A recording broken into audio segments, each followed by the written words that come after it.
All right, so we took notes on section 1.1 and 11.1. We kind of combined them into a section of notes, but the homework that I'm giving you here really just deals with 11.1 and this big idea here called Euler's theorem. And Euler's theorem told you that in every polyhedra, or polyhedron singularly that you were looking at right here, we've got a formula right here that says that the number of faces plus the number of vertices is always going to equal the number of edges plus 2. This is going to happen in every single polyhedron that we deal with, including this one that we're dealing with right here in number 1. Now, we're going to get better later on in the chapter, the more we deal with this, at being able to name these figures correctly. But as we're trying to look at this figure here, I can see that it's got a polygon down on the bottom for its base and one big point up here on the top. Those things are connected by triangles. And so that's the very definition of a pyramid. And pyramids are named with an adjective according to the shape of their base. And as I look at the bottom of that figure, I see that there's a pentagon connecting points A, B, C, D, and E. So what we have right here, this is a name we're going to have to get used to here, is a pentagonal pyramid. And in a pentagonal pyramid, being a polyhedron, Euler's theorem right here certainly applies. So we'll kind of figure all that out in a second here to kind of verify what's going on, but let's see what the directions are asking us to do. They want us to find the number of vertices, the number of edges, and the number of faces, and asks us to list them. I don't know that we're going to do all of that. So let's count vertices. Vertices are points where two individual line segments or edges come together. So you'll notice I already put a purple dot up here at point P. That would be one of them.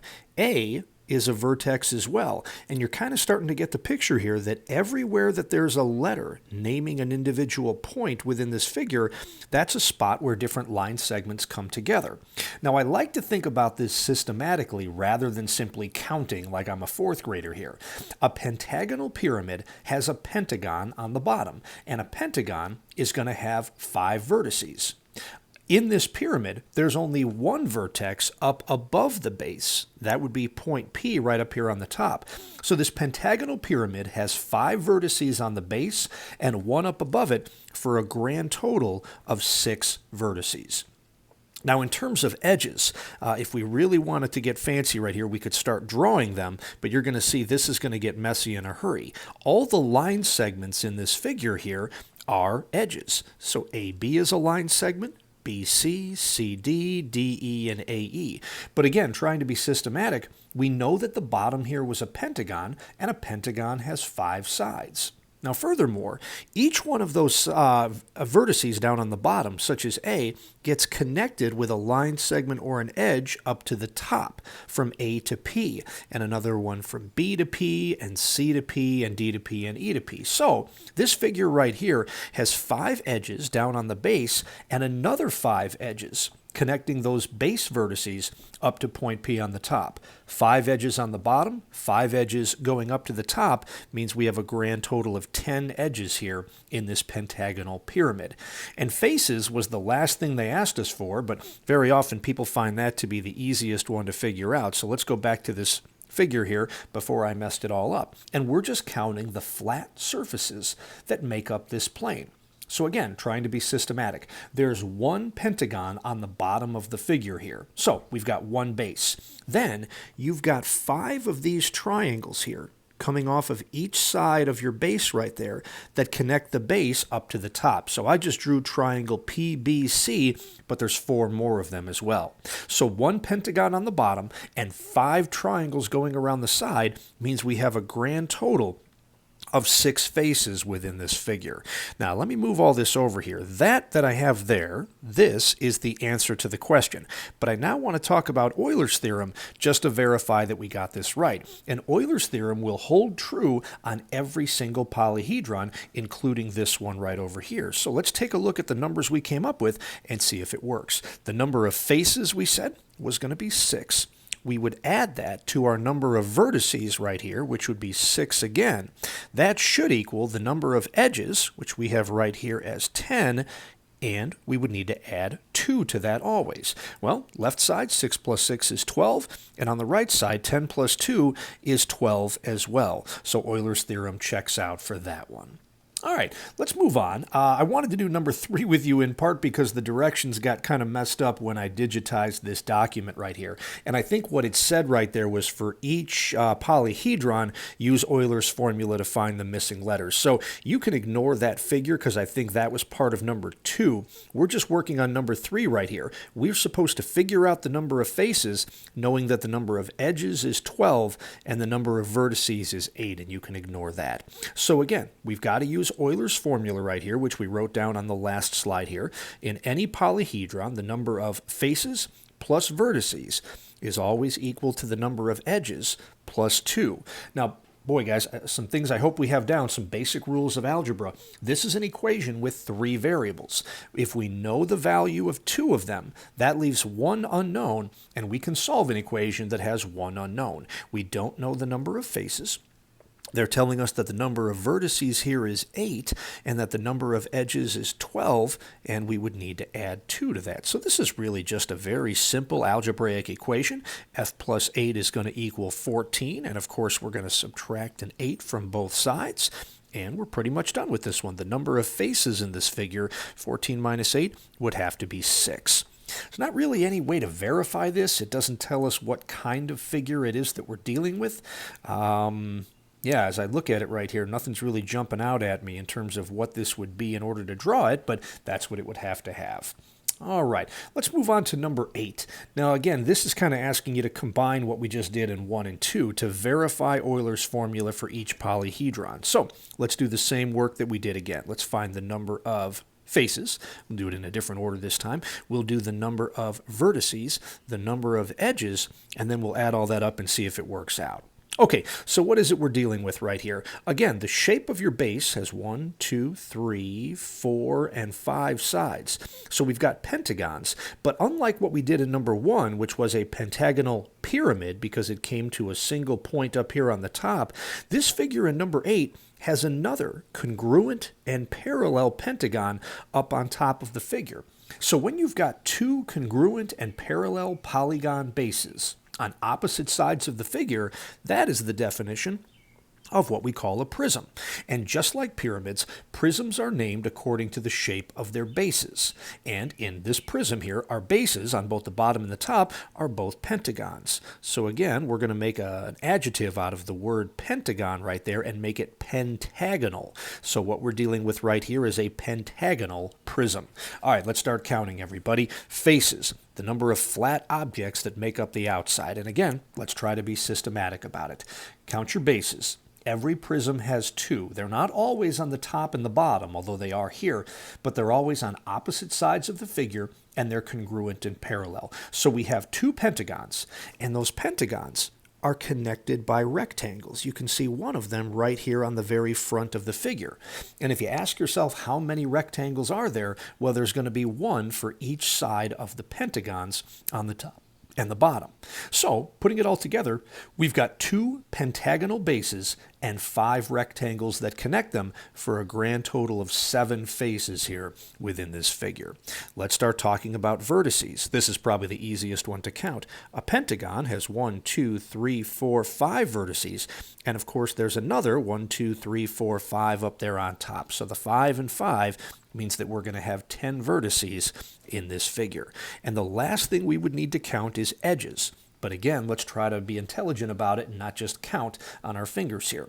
So ask yourself, how many edges make up the base, the bottom side? Well, it's a pentagon, so there's going to be 5 edges down there on the bottom. Up on the very top of this figure, you've got another pentagon. That's made up of another 5 edges. And then connecting the 2 pentagons from top to bottom, we've got 5 more line segments that connect the 2 bases. So 5 on top, 5 on bottom, and 5 in the middle means we've got a grand total, it looks like, of 15 edges. Now the directions asked us to verify Euler's formula, which says that the number of faces plus the number of vertices will always equal the number of edges plus 2. Well, let's check it. Our number of faces is 7, vertices is 10, edges is 15, and add 2 to that, and sure enough, we get 17 is equal to 17. So there you go. We've gone ahead and verified that. I do want to talk about this part right here. Draw a net for that figure. Let's stop right there.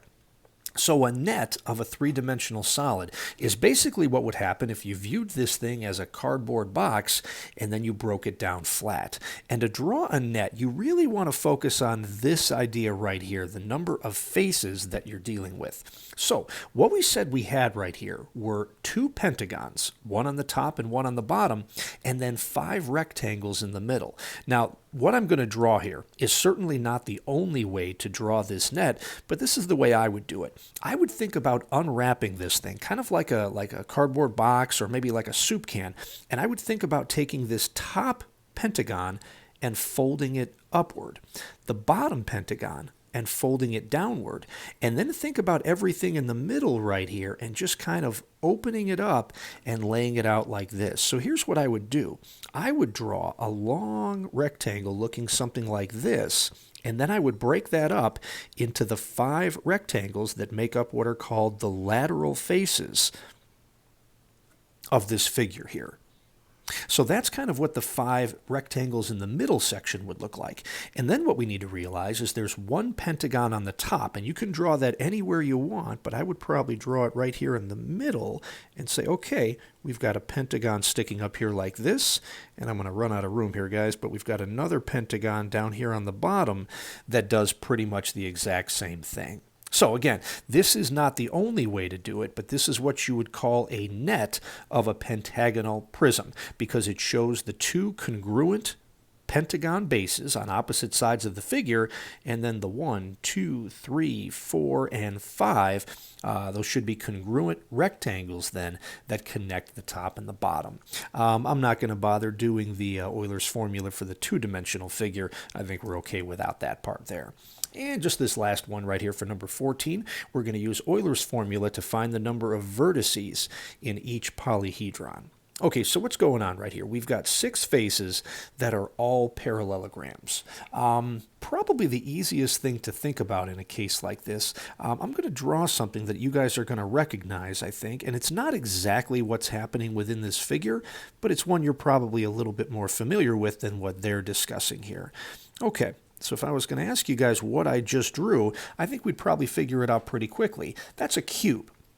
And a cube is a polyhedron, a 3-dimensional solid, made up of all squares on the outside. So if you've ever played Monopoly or Yahtzee or any game that involves dice, each individual die is a cube.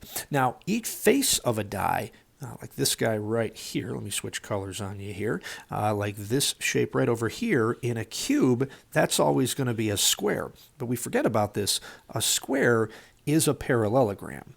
To be a little bit more accurate with what they're asking us to do, their actual figure might look, I'm just guessing here, guys, might look something like that.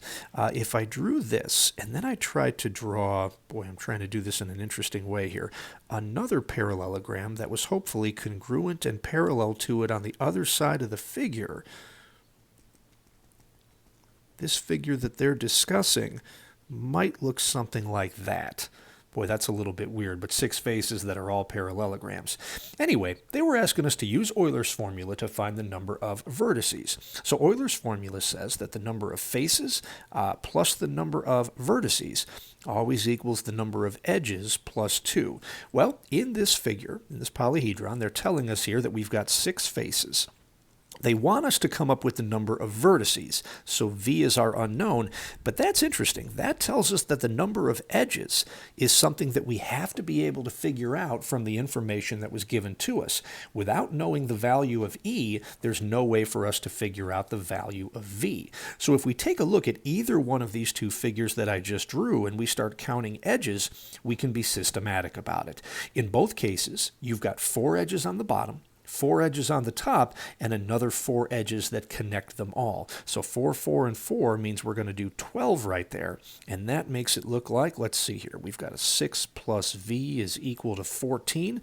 Subtract that 6 from both sides, and the number of vertices is going to equal 8. And sure enough, if I went to either one of these figures and started counting vertices, 1, 2, 3, 4 on the bottom, and then 1, 2, 3, and 4 up on the top, yep, that seems to check out that we've got a grand total of 8. All right, everybody, that's a pretty good jump on that worksheet right there. Got a few worked out for you. Hopefully you guys can handle the rest. Good luck, and let me know if you have any questions.